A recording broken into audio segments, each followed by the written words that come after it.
ክቡራትና ክቡራን እስኪ ዛሬ አንድ እውነተኛ የአራዶች አራዳ ለጥበብ ዕድሜ ልኩን የገበረ አንድ ታላቅ ሰው ላስተዋውቃችሁ። ኑ በቱርክ ቲያትር የፊልምና የድራማ ጥበብ ታሪክ ውስጥ የማይረሱ የክፉ ሰዎችንና የአባትነት ገጸ ባህሪያትን በድንቅ ብቃቱ የተጫወተውን ያንን ተዋናይ አስበውት ያውቃሉ? ያንን በሚያስገመግም ድምፁ በተረጋጋ ቁመናውና በሚያስገርም የትወና ጥበቡ በሚሊዮኖች የሚቆጠሩ ተመልካቾችን ቀልብ የገዛውን ታላቅ ሰው። አዎ እዚህ በሀገራችን ኢትዮጵያ በርካታ ተመልካቾች እርሱን ያውቁታል። ፋትማ ጉል በተሰኘው ተወዳጅ ድራማ ላይ ረሻት ያሳሪንን በመሆን እንዲሁም በቃና ቴሌቪዥን ለልጄ በሚል ስም ተተርጉሞ በቀረበው ፖይራዝ ካራይል ድራማ ላይ ደግሞ ያንን የማይረሳውን ባህሪ ኡማን ወይንም ባህሪ ባባን ሆኖ ህዝብን ያስለቀሰና ያስደሰተ ጥበበኛ ነው። ባባ እሺ ባባ። አዎ ባባ። አያችሁት አይደል? ስሙ ሲጠራ አፍ ላይ እንደ ማር የሚጣፍጠው ባህሪ ባባ። ግን እስኪ ሁላችሁንም አንድ ጥያቄ ልጠይቃችሁ። በሀገራችን በሰው ለሰው ድራማ ላይ አበበ ባልቻን ታውቁታላችሁ አይደል? ያንን ድንቅ የትወና ብቃቱን ጨርሰው ስማም ለንፈስ ቅዱስ ህዝብን በቴሌቪዥን መስኮት ያስረው የነበረውን ግርማ ሞገስ ያለውን ታላቅ ተዋናይ እንዲህ ያለ የላቀ ብቃት ላይ ለመድረስ ምን ያህል ጥበብና ልፋት ዲሲፕሊን እንደሚጠይቅ መገመት አያዳክትም። እስኪ አበበ ባልቻ አሁን ዕድሜው ስንት ይመስላችኋል? እንዲሁም ደግሞ የኛው ድንቅ ተዋናይ ባህሪ ባባስ አሁን ላይ ዕድሜው ስንት የሆነ ይመስላችኋል? በጭራሽ አትገምቱትም። የሁለቱንም እውነተኛ ዕድሜ የተወለዱበትንም ዓመተ ምህረት በኢትዮጵያና በአውሮፓውያን አቆጣጠር በጥንቃቄ አስልተን ቪዲዮ ልክ ጥቂት ደቂቃዎች ሲሞላው ፍርጥርጥ አድርገን እነግራችኋለን። እስከዚያው ግን ግምታችሁን አሁኑኑ ኮመንት ላይ አስቀምጡ። በትክክል የገመተውን ሰው መጨረሻ ላይ እናያለን። ውድ የጥበብ ወዳጆች፣ ባህሪ ባባ ተራ ተዋናይ ብቻ እንዳይመስላችሁ። እርሱ ከትወና በስተጀርባ እጅግ በርካታ የተደነቁ ውብ ማራኪ ማንነቶች አሉት። እርሱ የገጽ ቅብ ወይም የሜካፕ ስፔሻል ኢፌክት ባለሙያም ጭምር ነው። በቱርክ ሲኔማ ውስጥ በሚሰራቸው እጅግ ወጣ ያሉና የሚያስገርሙ የገጽ ቅብ ስራዎቹ ይታወቃል። ይህ ብቻ መሰላችሁ? ባባ የሙዚቃ መሳሪያ ተጫዋች ነው። በተለይ ደግሞ ድንቅ ጊታሪስት ነው። በለልጄ ድራማ ላይ የምታውቋት አሴጉል በከፋት ጊዜ ያችን ጣዕመ ጊታር የሚጫወትላት እርሱ ባህሪ ባባ እንደሆነ ታውቁ ነበረም? ለጥበብ ዕድሜ ልኩን የታመነ ምርጥ ፈረስ ጋላቢ፣ እንስሳትን ከልቡ የሚወድና በሚያስገርም ሁኔታ የፈጣን ሮክ ሙዚቃ አፍቃሪ የሆነ የአራዶች አራዳ ነው። እኔን የሚያስፈራኝ ሞት አይደለም፣ የሚያስፈራኝ ከበቂ በላይ መኖር ነው። አሁን ደግሞ እስካሁን በየትኛውም ቦታ አይታችሁት የማታውቁትን ወደፊትም ልታዩት የማትችሉትን የባባን እውነተኛ የወጣትነት ፎቶ ልናሳያችሁ ነው። አብራችሁን እስከ መጨረሻው ከቆያችሁ ከዛሬ 40 ዓመት በፊት የነበረውን ባባ ገና ወጣት ሳለ ምን አይነት መልክ እንደነበረው የሚያሳየውን ፎቶ እናሳያችኋለን። በፍጹም መገመት አትችሉም። ፎቶውን ካያችሁት በኋላ እውነት ስሜታችሁን ሳትደብቁ ኮመንት ላይ ሁላችሁም ሐሳባችሁን አስቀምጡ። ካስገረማችሁ አስገርሞኛል፣ ካላስገረማችሁ ደግሞ ምንም አላስገረመኝም ብላችሁ በድፍረት ጻፉ። ግን በጭራሽ እንደማትገምቱት እርግጠኛ ነኝ። ይህ የለልጄ ድራማ ኮከብ የባህሪ ባባ እውነተኛ ሙሉ የህይወት ታሪክ ነው። ለመሆኑ ማን ነው ይህ ጥበበኛ? ሙሳ ኡንዙላር ይባላል። የተወለደው እንደ አውሮፓውያን አቆጣጠር ጃንዋሪ 22 1959 ሲሆን በቱርኳ ውብ የባህር ዳርቻ ከተማ አንታሊያ ውስጥ ነው።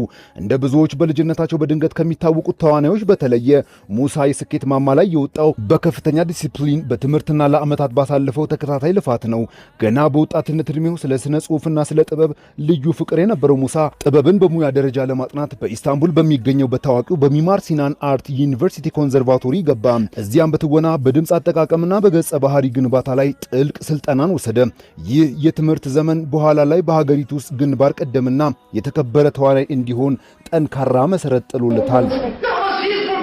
ከትምህርት በኋላ የቱርክ ብሔራዊ ቲያትርን በመቀላቀል ለረጅም ዓመታት በመድረክ ላይ ደመቀ። የመድረክ ቲያትር ያለምንም ስህተት በቀጥታ በተመልካች ፊት ለፊት መተወንን ስለሚጠይቅ ይህ ከባድ ተሞክሮ የትወና ብቃቱን ያጎለበተለት፣ ዲሲፕሊንን፣ ትዕግስትንና ስሜትን የመቆጣጠር ጥበብን ያስተማረው፣ በመላው ቱርክ በብሔራዊ ዝናን ያተረፈው ግን ኩርትራል ቫዲስ ፑስ በተሰኘው የወንጀል ድራማ ላይ እስክንድር የተባለውን ገጸ ባህሪ ተላብሶ ሲቀርብ ነበረ። ያንን ባለስልጣንና አስተዋይ ነጋዴን የወከለበት ድንቅ ብቃቱ ተመልካቾች ለእርሱ የተረጋጋ ነገር ግን ትዕዛዛዊ የትወና ስልት ትልቅ አክብሮት እንዲሰጡት አደረገም። ዓለምና የሀገራችን ሕዝብ ደግሞ በይበልጥ ያወቁት ፋትማ ጉል በተሰኘውና ዓለምን ባናወጠው ድንቅ ተከታታይ ቴሌቪዥን ድራማ ላይ ነበረ። በዚህ ተከታታይ ድራማ ላይ ባለሀብቱንና የያሻራን ቤተሰብ አስተዳዳሪ ረሻት ያሳሪንን ሆኖ ተወነ። ረሻት በፊልሙ ውስጥ እጅግ ውስብስብ ከሆኑ ገጸ ባህሪያት አንዱ ነበረ። የቤተሰቡ አባላት አስከፊ ስህተቶችን በሚሰሩበት ጊዜ እንኳን የቤተሰቡን ስልጣንና ስም ለመጠበቅ የማይፈነቅለው ድንጋይ አልነበረም። ብዙ ተመልካቾች በድርጊቱ ምክንያት ረሻትን ቢጠሉትም የሙሳ ድንቅ የትወና ብቃትን ግን ሳያደንቁ አላለፉም። ሕዝብ እንዲጠላው አድርጎ መተወን ለአንድ ተዋናይ የላቀ ስኬት ማረጋገጫ ነው። ለዚህም አበበ ባልቻ ሕያው የኢትዮጵያ ምስክር ነው። ለብዙ የድራማ አፍቃሪዎች ግን ባባ የዘመኑ ምርጥ ትወና የመጣው ፖይራዝ ካራይል በተሰኘው ድራማ ላይ ነበረ። እርሱም ባህሪ ኡማን ወይንም በብዙዎች ዘንድ ባህሪ ባባ ተብሎ የሚጠራውን ገጸ ባህሪ ይዞ ቀረበ። ከረሻት ያሻሪን በተለየ ባህሪ ኡማን ዝም ብሎ ተራ ክፉ ሰው አልነበረም። በደመ ነፍስ በሚንቀሳቀሰው የወንጀል ዓለምና በጥልቅ የቤተሰብ ፍቅር መካከል በሚዋልል ውስብስብ ሰው ነበረ። በአንድ በኩል ሩህሩህና ደግ፣ በሌላ በኩል ደግሞ የማይፈራና አደገኛ መሆን የሚችል ሰው። ከዋና ገጸ ባህሪው ከፖይራዝ ካራይል ጋር የነበረው ግንኙነት የፊልሙ ዋነኛ ማጠንጠኛ ነበረ። አንዳንዴ አጋሮች፣ አንዳንዴ ጠላቶች፣ አንዳንዴ ደግሞ ልክ እንደ እውነተኛ አባትና ልጅ ያደርጋቸው ነበረ። በባባና በፖይራዝ መካከል የነበረው ያ የትወና ውህደት በርካታ ትዕይንቶችን ፈጽሞ የማይረሱ አድርጓቸዋል። በጥበብ ሕይወቱ በሙሉ ሙሳ ኡንዙላር በበርካታ ስኬታማ ሥራዎች ላይ ተሳትፈዋል። እንደ ኩርትላር ቫዲሲ ፑሱ፣ ሹባት፣ አይሌ ወይንም ቤተሰቤ ከኩሲ ጋር እንዲሁም በፊልም ደረጃ ደግሞ እንደ ኩርትላር ቫዲሲ ግላዲዮ ባሉ ትልልቅ ድራማና ፊልሞች ላይም ተሳትፈዋል። ከብዙ ታዋቂ ሰዎች በተለየ ባባ የግል ሕይወቱን ከሕዝብ እይታ ማራቅን ይመርጣል። በቃለ መጠይቆቹም ወቅት ስለ ቤተሰቡ እምብዛም አይናገርም። ይህ ምስጢራዊነቱ በሥራ ባልደረቦቹም ሆነ በአድናቂዎቹ ዘንድ ትልቅ አክብሮትን አትርፎለታል። ትልቅ ሰው አያወራም፣ ዝም ይላል እንጂ።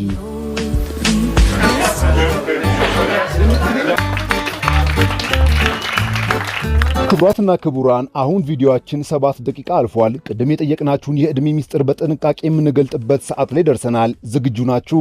የኛ የሰው ለሰው ድራማ ስመጥር ኮከብ አበበ ባልቻ የተወለደው በ1948 ዓመተ ምህረት ሲሆን አሁን 70 ዓመቱ ነው። 1948 ነው የተወለድኩት።